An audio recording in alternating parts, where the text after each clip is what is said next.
Shayx Muhammad Sodiq Muhammad Yusuf Hazratlarining Baxtiyor oila kitobidan olindi va oralaringizda mehru muhabbat va marhamatni solib qo'ygani. Alloh taoloning o'zi bilan xotinning orasiga sevgi, mehr muhabbat, rahm shafqat solmasa, ular bir-birlarining ba'zi kamchiliklarini, oilaviy qiyinchiliklarini ko'tara olarmidilar? Chidab bir-birlariga yasharmidilar? Erkakning tanasini, a'zolarini, ruhiyatini, hattoki eng kichik hujayralarini ham o'ziga xos qilib yaratgan kim?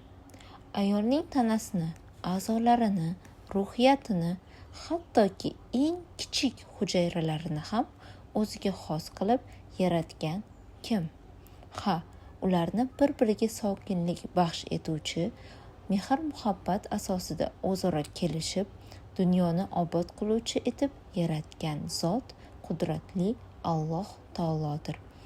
Albatta, bunda tafakkur qiladigan qavmlar uchun oyat, belgilar bordir.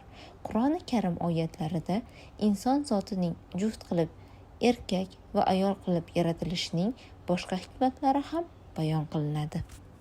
Masalan, Nahl surasida Alloh taolo shunday deb marhamat qiladi: Alloh sizlarga o'zlaringizdan juftlar qildi va sizlarga juftlaringizdan bolalar va nabiralar qildi, hamda sizlarni pok narsalardan rizqlantirdi.